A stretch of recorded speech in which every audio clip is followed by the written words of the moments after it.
Allow me to be perfectly clear. The genuine menace isn't the individual openly hostile towards me. It's the one presenting a facade of pleasantness, sharing laughter at my quips, perhaps even fetching me coffee, all while harboring a clandestine desire for my permanent absence. This might seem melodramatic, perhaps, yet reality frequently proves more bizarre and considerably more terrifying than any imagined scenario. Presently, an individual within my social circle could be engineering my ruin, and I might remain utterly oblivious until the consequences are irreversible. Observe, overt animosity is relatively simple to discern, but lethal intentions concealed beneath a disguise, a courteous, appealing, perhaps even Instagram-polished veneer, are far more insidious. And the most alarming aspect? The majority of individuals fail to recognize the warning signs until they find themselves squarely within the impact radius. This presentation isn't intended to incite fear, its purpose is survival. What I'm about to impart are 5 alarming, yet frequently disregarded indicators suggesting someone harbors more than mere dislike. They desire my complete removal, as in permanently erased from the scenario. These are not mere intuitions or elaborate speculations. They represent tangible behaviors supported by established psychological patterns, and the ability to identify them could prove life-saving for myself or another individual. Therefore, prior to delving into the more somber material, do yourself a service. Click the subscribe button, because following this discussion, your perception of friendly will undergo a permanent alteration. Prepared? Let us commence. Sign 1. The Silent Observer. Let's commence with one of the most deeply unsettling and perilously neglected indicators that an individual in my sphere might harbor intentions beyond mere animosity, potentially desiring my permanent removal. I term this archetype the silent observer. This persona is distinct from a mere idle social media browser or the local rumor monger possessing excessive leisure time. No, this represents something far more intentional, methodical, and malevolent. These individuals don't merely observe me, they meticulously study me. They commit my schedule to memory, dissect my routines, and gather data with a level of precision more akin to military reconnaissance than casual interest. And they execute this so discreetly, so quietly, that most people remain unaware until intervention is too late. Consider this.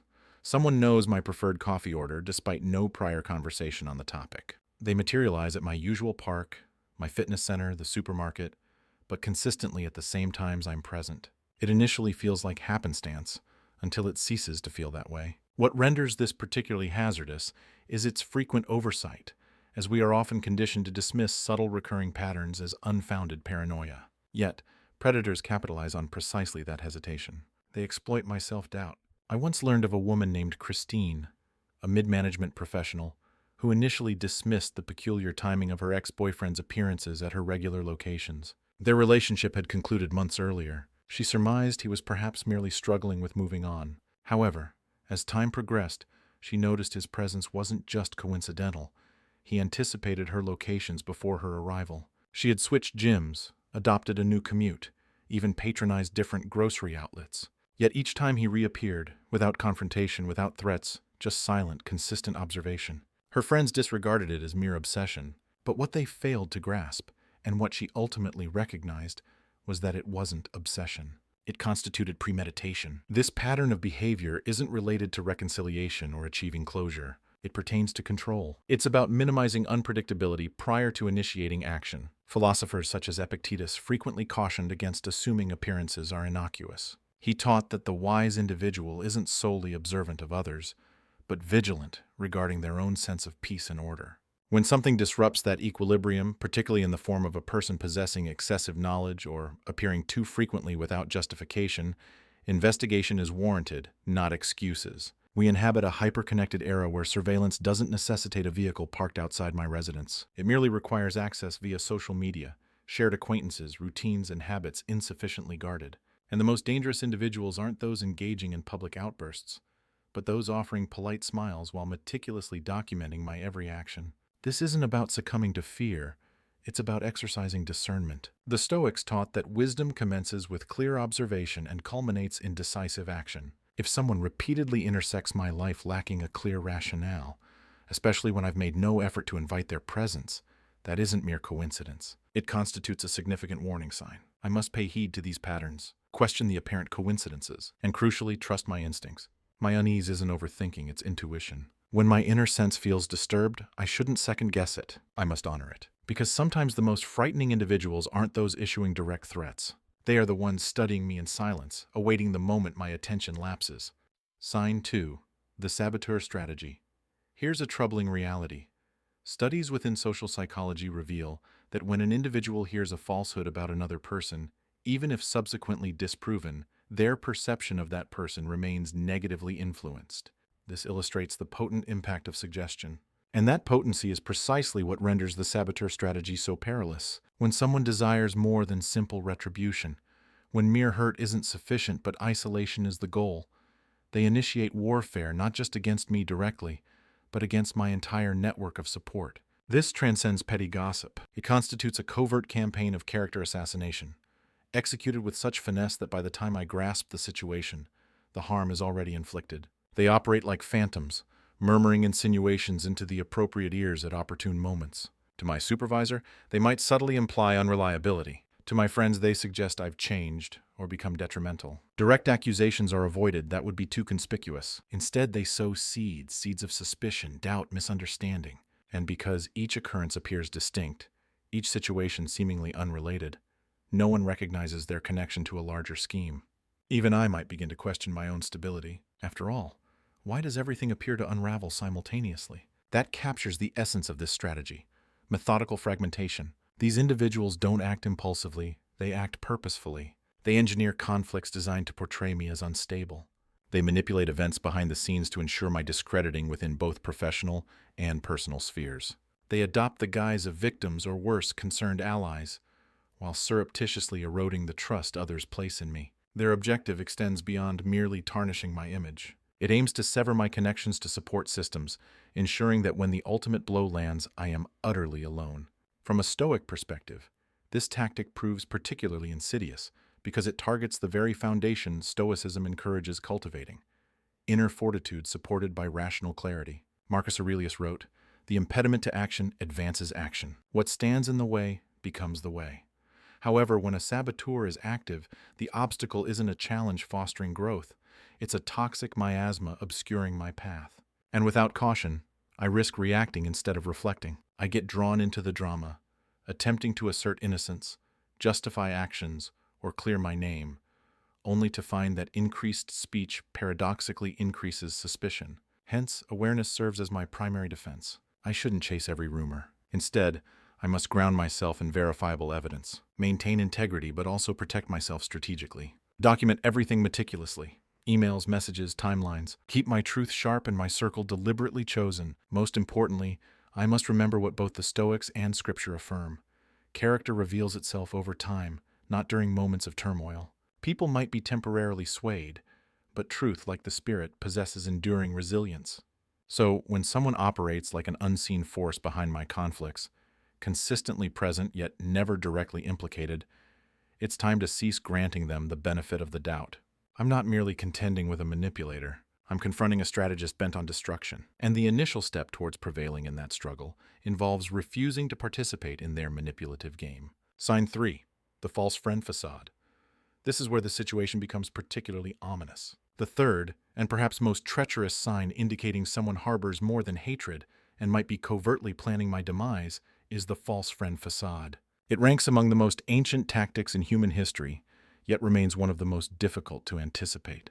We've been culturally conditioned to perceive kindness invariably as a virtue, warmth, and proximity as indicators of loyalty. But when someone abruptly transitions from distant acquaintance to deeply involved friend, especially lacking clear justification or shared emotional history, vigilance, not celebration, is warranted. These individuals aren't endeavoring to earn my trust. They are strategically building access. What appears as concern often constitutes a calculated performance. They begin posing detailed inquiries regarding my schedule, relationships, fears, even past traumas. Their intent isn't to facilitate healing, it's intelligence gathering. They integrate themselves with my family, frequent my workplace, perhaps even assist with errands or personal matters. Their objective isn't support, it's surveillance, and every confidence shared becomes another instrument in their arsenal, another point of leverage, another vulnerability ripe for exploitation. What makes this profoundly sinister is the initial positive feeling it evokes. Finally, I feel seen. Someone genuinely wants to listen, understand, assist. Yet behind that comforting demeanor operates a cold, strategic intellect meticulously mapping my world. They aren't cultivating a friendship. They are designing the most efficient pathway to compromise every vulnerable point in my life. From a Stoic standpoint, this scenario is especially chilling. Seneca cautioned, "A friend is someone you trust with your soul." But trust, he asserted, must be earned, not given freely to anyone who smiles and listens. The Stoics taught that discernment, sophrosyne, or wise moderation served as the key to emotional security. If someone rapidly integrates into my life, if their interest feels overly intense, abrupt, or excessively personal, I must pause and scrutinize. What is their true motive? It's easy to mistake familiarity for friendship, a vulnerability predators readily exploit. They will mirror my language, echo my emotions, even share selectively vulnerable personal anecdotes just enough to lower my guard. Meanwhile, they meticulously catalog my information like an operative compiling a target profile. And because they are cloaked in charm and apparent empathy, no one in my vicinity suspects. Not even myself, until it's potentially too late. So, here's the necessary course of action. Decelerate the relationship's progression. Guard my privacy as though my peace hinges upon it, because it does. I must question why someone suddenly seeks access to aspects of my life previously unheeded. Genuine friendship develops gradually, whereas sabotage often lurks within accelerated intimacy. Trust isn't solely about who induces feelings of safety. It's about who ensures my safety when my attention is elsewhere. The false friend desires not just my loyalty, but my weaknesses. And the moment sufficient vulnerabilities are gathered, they will know precisely where to inflict maximum damage. Therefore, yes, practice kindness, exude warmth, but remain judicious. Because when malevolence adopts a friendly guise, it isn't connection, it's camouflage. Sign 4. Escalating aggression. The fourth deadly indicator, and one most horrifyingly disregarded, is a phenomenon I term calculated escalation. When an individual harbors intentions exceeding mere hatred, they seldom initiate with overt violence. Instead, they probe boundaries, gradually acclimating me to tolerate behavior that progressively darkens and becomes more menacing. It frequently commences with subtle forms of aggression, off-the-cuff remarks masking disturbing implications, comments like, "I could kill you right now," followed by laughter, or casual references to violence intended to appear humorous or provocative. But let there be no misunderstanding. These are not merely remarks in poor taste. They represent deliberate tests designed to gauge my fear threshold and boundary resilience. Allow me to recount a case that continues to send shivers down the spines of experienced investigators. In 2016, a young woman named Leah relocated to a new apartment complex upon securing her first post-collegiate employment. There, she encountered Adam, a neighbor who seemed slightly awkward yet sufficiently amicable. Over time, Adam began frequenting her vicinity more often, offering assistance with groceries, joining her during elevator rides, posing unusually specific questions about her daily routines. Then, one day during a small building gathering, he made a comment that struck attendees as peculiar, but not immediately threatening. He quipped about possessing the traits of a perfect killer due to his knowledge of evidence disposal. Everyone dismissed it with laughter. Leah, feeling slightly unsettled, shrugged it off. However, the situation began to evolve. Adam started encroaching upon her physical space, excessively close. He would appear in hallways precisely when she departed for work, brushing against her shoulder without apology. On one occasion, he physically obstructed her apartment entrance under the guise of needing conversation. Then occurred the incident that altered everything irrevocably. One evening, Leah discovered a hunting knife placed neatly upon her doormat. No accompanying note, no explanation, simply the weapon. Upon reporting it, authorities initially dismissed the incident as a prank, but Leah did not. She installed a security camera outside her door, changed her locks, and began meticulously documenting every interaction. Within a month, recorded footage captured Adam attempting to pick her lock at 2 a.m., wearing gloves and carrying what appeared to be a black duffel bag. He was apprehended, and subsequent investigation uncovered a detailed journal documenting Leah's movements, preferred locations, and a timeline ominously labeled execution window. This reveals the terrifying truth. Violent individuals often initiate with seemingly harmless actions to desensitize their targets. What appears as a jest or an accidental physical contact frequently forms part of a larger psychological manipulation. The Stoics warned that we must cultivate minds prepared to anticipate potential malevolence, not out of fear, but from a place of awareness. Seneca stated, "He who is forewarned is forearmed." Therefore, If someone in my life consistently transgresses boundaries and dismisses it lightly, I must pay close attention. If their jests contain veiled threats, if they increasingly test my personal space, or if they seem focused on observing my reactions rather than genuinely connecting, that isn't a mere personality idiosyncrasy. That constitutes a critical warning sign, and ignoring it could cost far more than just peace of mind. It could cost my life. Sign 5. The patient predator. Now we reach the fifth, and unquestionably most perilous, indicator that someone might desire my demise: the patient predator. This individual isn't characterized by angry outbursts, obvious threats, or erratic conduct. No, this represents the coldest form of adversary, the one concealing intentions behind the passage of time. Their strength lies not in immediate violence, but in patience. These individuals eschew quick revenge or heated confrontations. They engage in what Stoic philosophers might term the long game, a strategic endeavor where every action is meticulously calculated, rehearsed, and timed for optimal impact. They possess the capacity to wait months, even years, for precisely the right opportunity. And by that point, most individuals have entirely lowered their defenses. What renders them terrifying isn't their actions, but their apparent normalcy. They don't trigger alarms. They cultivate trust. They inquire about my future plans, not driven by genuine care, but by strategic foresight. They seek knowledge regarding my travel schedules, potential relocations, moments of solitude. Every conversation serves as data acquisition. Every favor rendered, every connection fostered, it all contributes to constructing a false sense of security. They might manifest as my reliable coworker, the neighbor tending my plants during absences, or the friend remembering my birthday with greater accuracy than my own family. Yet, beneath that composed exterior resides an individual rehearsing the perfect act of betrayal. The Stoics, particularly Epictetus, cautioned that our most significant threats aren't overtly visible.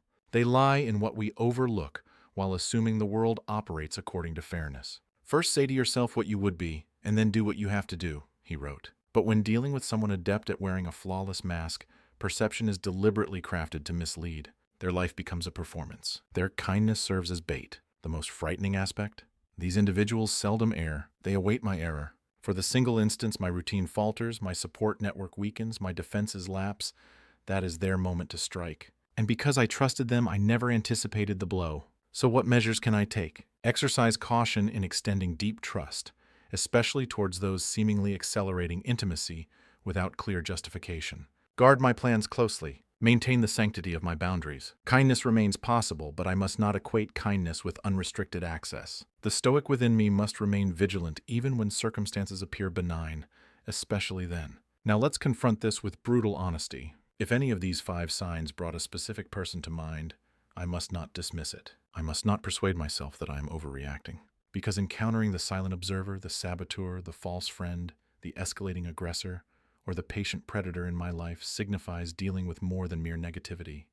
I am potentially situated within the crosshairs of something considerably darker. Therefore, before concluding this video, undertake 2 actions. Save it, as revisiting these signs might prove necessary when my instincts again sound a warning. Watch the subsequent video concerning the identification of covert narcissists, because these 5 deadly tactics frequently coincide with deeply manipulative personality structures. Remember, knowledge constitutes my initial shield, but decisive action is paramount for survival. Remain sharp, remain guarded, and above all else, remain alive. Let's be realistic. If my intuition has been signaling that something is amiss, this video likely just provided the confirmation I perhaps resisted but urgently required. These 5 signs, they transcend mere drama. They pertain to survival, because someone harboring simple dislike might merely express disdain, but someone desiring my permanent removal, they study, sabotage, smile, escalate, and patiently wait. That isn't pettiness. That's predatory behavior. So, if one particular nice individual unexpectedly surfaced in my thoughts while watching this, I must not disregard that feeling. My instincts serve a crucial purpose. As the adage suggests, malevolence doesn't arrive adorned with obvious indicators. It often appears cloaked in everything I ever desired to trust. If this struck uncomfortably close, perform 2 actions immediately. Subscribe to this channel to consistently stay informed and prepared. Share this content with someone potentially unaware, because knowledge serves as the primary line of defense. Sharing it might also contribute to saving another person's life. Stay vigilant, stay safe, and remember, it isn't paranoia if they are genuinely orchestrating your downfall. Trust judiciously, and I will connect with you in the next installment.